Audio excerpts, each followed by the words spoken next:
ঈদের দিন একটা যুবক সন্তান কবরের কিনারায় কান্না করতেছে হাউমাউ করে। ও যুবক, আজকে ঈদের আনন্দ বাদ দিয়া কেন কাঁদো? বলে, গত ঈদে আমার আব্বাকে পাশে নিয়ে নামাজ পড়ছি ঈদগাহে, আম্মা জান আমার মাথায় হাত দিয়ে দোয়া করে দিয়েছে।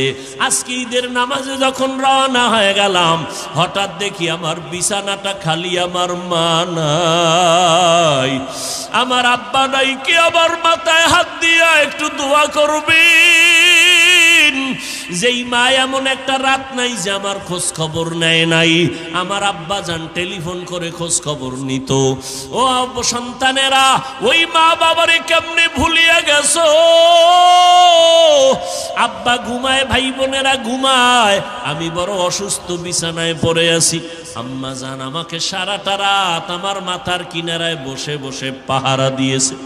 গভীর রাতে তাকায় দেখি আমার মা বাবা, আমার বাবা, আমার ভাই বোনেরা ঘুমায়, আমার মা ঘুমায় না।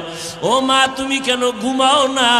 বলে, তুই অসুস্থ, যদি মা বলে ডাক দাও আমি জবাব দিতে না পারলে তুই কষ্ট পাবি, আমিও কষ্ট পাবো। আমি যতই চেষ্টা করি আমার চোখের মধ্যে ঘুম আসে না। ওই মা বাবার দোয়া নিয়ে সামনে আগাও রে যুবক। ওই মা বাবার কষ্ট দিলে আগাইতে পারবা না। কোন দিন জানি মায়ের সাথে বেয়াদবি করেছো, এই কারণে আজকে ময়দানে বৈশা মোনাজাত দাও কিন্তু চোখে পানি আসে না, কারণ মা বাবায় মনে হয় তোমার উপরে কষ্ট পাইছে। কোন দিন জানি এমন কথা বলছো, মা গোপনে কাপড়ের আঁচল দিয়া মুখ মুছে, মুখ দিয়া ঢেকে ঢেকে কান্না করছে। ওই মা বাবারে যারা কাঁদাইছো রে যুবক, আজকে বাসায় গিয়া মাকে বলবি, মা আমি আজকে ওয়াজের প্যান্ডেল থেকে তওবার নিয়ত করেছি, আর তোমাদের কষ্ট দিব না। আমার ডানে বামে দেখলাম মোনাজাতে কত যুবকের কান্নার আওয়াজ, আমার চোখে পানি আসে না রে মা। হয়তো গুনার কারণে বুঝি আল্লাহ বেজার হয়ে গেছে। মা, তুমি আমার মাথায় হাত দিয়া দোয়া করে দাও, আর কোনোদিন মিথ্যা বলবো না, আলেম ওলামাদের বিরোধিতা করব না, আর কোনোদিন দেশের বিরুদ্ধে, জাতির বিরুদ্ধে ষড়যন্ত্র করব না, নামাজ ছাড়ব না, নবীর তরিকার বাইরে চলব না। মা যদি মাথায় হাত দিয়া দোয়া করে দেয়, সাথে সাথে আরশে আজিমে চলে যাবে। কিন্তু এই ময়দানে যারা আছো, যাদের মা নাই, বাবা নাই, কবরের মধ্যে পড়ে আছে রে বান্দা, বাসায় গিয়া মা বলে ডাকতে পারবা না। ওই সন্তানেরা আল্লাহর কাছে মোনাজাত ধরে ধরে কান্না করো। মাঝে মাঝে বৃহস্পতিবার, শুক্রবার কবর জিয়ারত করো। একবার আলহামদু সূরা ইখলাস পড়িয়া দরুদ শরীফ পড়ে দোয়া করো। আল্লাহর কাছে দোয়া করলে মা বাবার জন্য এটা নিজের কাজে লাগবে রে বাবা। ওই মা বাবার জন্য দান সদকা করিও, মায়ের নামে বাবার নামে দান করতে থাকো, এর সওয়াব মা বাবায় কবরে পাবে। আল্লাহ খুশি হয়ে যাবে, তোমার কামাই রুজিতে আল্লাহ বরকত বাড়ায় দিবে রে বাবা। আজকে থেকে পিছনের সমস্ত গুনাহ থেকে তওবা করো। মরিয়া গেলে কিন্তু আর কেউ খোঁজ খবর নিবে না। সন্তানের দিন মা বলে ডাকবে, আর আপনার কবরের কিনারায় গিয়া যাবে না। হ্যাঁ, যদি একটা কোরআনওয়ালা সন্তান রেখে যান, ওই সন্তানটা কোরআন পড়বে, কবরের কিনারায় যায় কাঁদবে, আর মা মা বলে চিৎকার মেরে মাওলার কাছে দোয়া করবে, মন বইয়া দোয়া করবে। আমি যখন ছিলাম আমার মায়ের উদরে, চলাফেরা করলেন যে মায়, কত কষ্ট করে। এমন মাকে কেমনে আজি, এমন মাকে কেমনে আজি যাব আমি ভুলিয়া।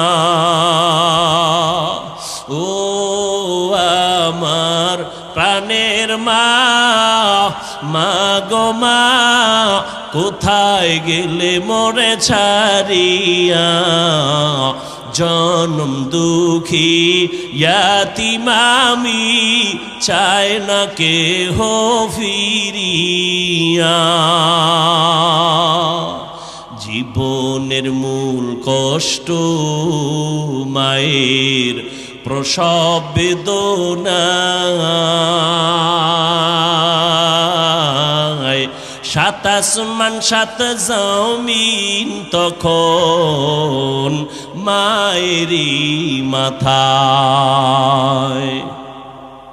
জীবনের মূল কষ্ট মায়ের প্রসব বেদনা,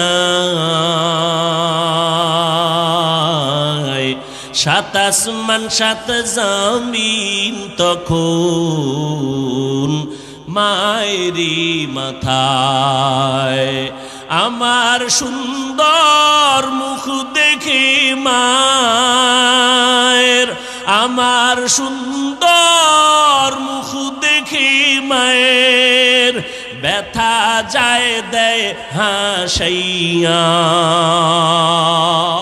ও আমার প্রাণের মা, মা গো মা, কোথায় গেলে মোরে ছাড়িয়া। জনম দুঃখী ইয়াতিম আমি, চায় না কেহ ফিরিয়া। এমন একটা সন্তান যদি রেখে যাইতে পারো পর্দার আড়ালের মা, পাঁচ বেলার নামাজ পড়ে পড়ে চোখের পানি ছেড়ে দোয়া করবেন আর বলবে ও দয়ার মালিক, ওই মা কত কষ্ট করে আমাকে মানুষের মতো মানুষ বানাইলেন। ও যুবক, ওই মায়ের চোখের পানি আর দোয়া ছাড়া তুমি আজ পরীক্ষায় ভালো নাম্বার পাও নাই। আমি হাফিজুর রহমান এই চেয়ারে বসতে পারি না রে বাবা। ওই মা বাবার চোখের পানি আর দোয়ার মাধ্যমে তুমি সম্মানের চেয়ারে বসছো, টাকার মালিক, বাড়ির মালিক হয়ে গেছো। ওই মা দোয়া না করলে কোনো সন্তান কামিয়াবির দরজা পাইতো না।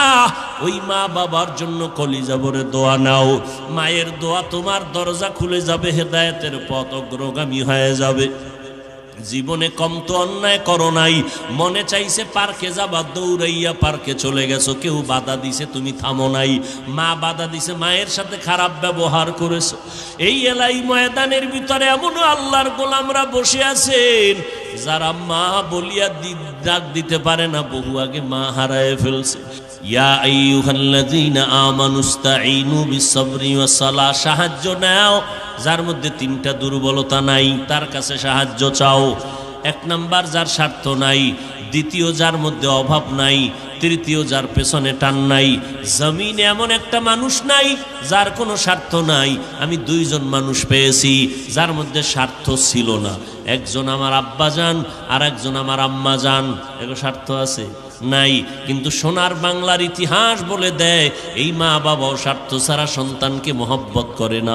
কত মা বাবা সন্তানের জবাই করেছে, কত সন্তান মা বাবারে জবাই করেছে, পেছনে শুধু স্বার্থ। কি এই উদাহরণ শুনতে বা এই দৃষ্টান্ত বুঝতে হলে ইন্ডিয়া যাওয়া লাগবে? এমন সোনার বাংলায় এই দৃষ্টান্ত আছে না নাই? নাই কি? সব আছে। বাবা তার আপন জন্মর মেয়েটাকে হোটেলের মধ্যে ঢুকাইয়া বলে, আজকের রাত্রের জন্য তুই আমার স্ত্রীর মতো। কি ইন্ডিয়ার খবর? সোনার বাংলার খবর। আল্লাহ হেদায়াত দান করে। চরিত্র কই? এই ওয়াজ মাহফিলগুলো বন্ধ হয়ে গেলে, তাবলিগ বন্ধ হয়ে গেলে, মানুষ থাকতাম সুরতে, চরিত্রটা পশুর থেকে খারাপ হয়ে যেত, যাও আছে কিচ্ছু থাকতো না। এখন একদল এই জন্য পাগল হয়ে গেছে, ওয়াজ মাহফিল না হইলে ভালা, খুব খুশি। হ্যাঁ, কই ওয়াজ দিয়ে হবে কি? তা আমি বলি, তোমার মতো বান্দারে সাইজ করার জন্যই তো এই ওয়াজের আয়োজন। ওয়াজ দিয়া কি হবে? তোমার তো বেতের বাড়ি দেওয়া যাবে না, নাহলে কবে সোজা করে ফালাইতো। বেতের বাড়ি দিয়ে নামাজ পড়ো না কেন? সৌদির মতো নামাজ না পড়লে পুলিশ ঘুরতে থাকে, ধরতে থাকে, ধম করে ধৈর্য লাইছে এক বাঙালিরে, দেখ সিফার মধ্যে বিড়িটা নেই। ধৈর্য এটার অফিসে লয়ে গেছে, নিয়া পিঠা ফাটা নাই। শাস্তি কি? অজু কর। অজু কইরা এখানে দাঁড়াইয়া 100 রাকাত নফল পড়বি, বাস এবার উঠ আর বস। শাস্তি এটাই শাস্তি। 100 রাকাত। জীবনে কত নামাজ ধান্দা কইরা ছাড়ছস, এ কাজা কর। উভয় নেই। আল্লাহ আমাদের হেদায়াত দান করে। যার ভেতরে অভাব নাই তার থেকে সাহায্য চাও। জমিনের মধ্যে এমন একজন মানুষ পাওয়া যাবে না যার অভাব নাই। সব অভাবী। কেমন অভাবী? যার টাকা যত বেশি তার অভাব তত বড়। গরিবের অভাব 100 টাকায় সমাধান, বড় লোকের 1,00,000 টাকায় সমাধান হয় না। বড় অভাবী, বড় অভাব, বড় লোকের বেশি অভাব। যদিও চোখে দেখা যায় না, মাথা গরম হয়ে যায়। কতটা অভাব! গরিব যদি কয় কোনো বড় লোকের কাজ করবো না, তাহলে বড় লোক 1 সপ্তাহের মধ্যে পঙ্গু হয়ে যাবে। কারণ বড় লোকের বাড়ির টাইলস মোজাইক করা বাথরুমটা পর্যন্ত গরিবরা পরিষ্কার করে, খানার প্লেটটা সামনে আগায় দেয়। গাড়ির ড্রাইভার গরিব, গরিবরা যদি কোনো কাজ না করে তাহলে জিন্দেগি বরবাদ হয়ে যাবে। এক রিক্সার ড্রাইভার সামনে লায়ার নষ্ট হয়ে গেছে, 1.5, 2, 4, 5 কিলোমিটার হাইটা গেল, বড় লোক হেঁটে যেতে পারবে না। জামায় ময়লা লাগছে, গরিব রিক্সাওয়ালা নিজেরটা নিজে ধুইয়া নিল। বড় লোক নিজের জামা নিজে ধুইতে পারবে? বাথরুমটা যদি গরিবেরা পরিষ্কার না করে কোনো বড় লোক করতে পারবে না। মিয়া পরিষ্কার বাথরুমে যাই শীতই ভইরা যায় মাঝে মাঝে। কি গ্রাম এলাকায় বাঁশ দিয়ে পায়খানা করছে, কোনো দিন কেউ ভইরা মরে গেছে, কোনো নজির নেই। আর এখন টাইলস করা মোজাইক করা হুনি নাই, পইরা হে শীত পটাং হয়ে গেছে।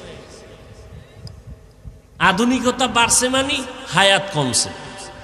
কি এখন আর লাকড়ি নেই, গ্যাসে রান্ধো। গ্যাস বাদ, কারেন্টে ভাত রান্ধো, মানে ভিটামিনের গোষ্ঠী শুদ্ধ, এটারে সব বরবাদ। কি যেই গোস্তটা তাজা আইনে রানবেন যে মজা, ফ্রিজিং করে রানলেই মজা আছে? বাস, যত আধুনিকতা ততই আমাকে ক্ষতির কারণ। ব্যায়াম, মানুষ গ্রামে কামটাম করতো, ঠিক না? গ্রাম এলাকা কাজ করতো, শরীর টাইট। এখন ব্যায়াম কি জানি কয়, আর না ওই যে ব্যায়াম করে, কি ওটার করে, জিম জিম, এখানে যায়। ওরে আল্লাহ, হেনে পুরুষ মহিলা সমানে মেসেজ করে দেয়। মেসেজ মহিলা শুদ্ধ সোনারগাঁ হোটেলে যায়, 2 লাখ টাকা বছরে দেবা, হ্যাঁ ডেলি ডেলি তোমারে, এরপরে মেসেজ করে দিবে, যাও সেখানে যাও। কত আধুনিক!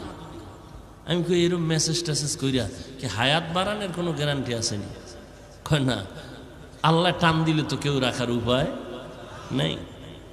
আর গ্রামের মানুষ তাজা খায়, শরীরে শক্তি, এরপরও কয় না আর একটা বিয়ে করুন। কয় আগের মুরব্বীরা আলহামদুলিল্লাহ শক্তি আছিল, এক একজনের সন্তান 7টা 8টা 9 জন, কথা ঠিক না? এক গড়ে। আল্লাহ সবাইকে বুঝার তৌফিক দান করে। দেখছেননি কইতন কই গেছি, কাউয়ার কথা কইতে লইছিল, মনে আসেনি? একটা কাক যখন বাচ্চা দেয়, খেয়াল করে দেখবেন ওই বাচ্চাটা সাদা বের হয়, সাদা, শরীরে কোনো পশম থাকে না। এই অবস্থা দেখে মায় পায় ভয়। মা কি পায়? ভয় পাইয়া দূরে থাকে। 3 দিন পর্যন্ত বাচ্চার কাছে মা যায় না। প্রশ্ন, মা যদি বাচ্চার কাছে না যায়, এই 3 দিন ওই বাচ্চাটারে লালন পালন কে করে? রব্বুল আলামিন এই বাচ্চাটাকে লালন পালনের ব্যবস্থা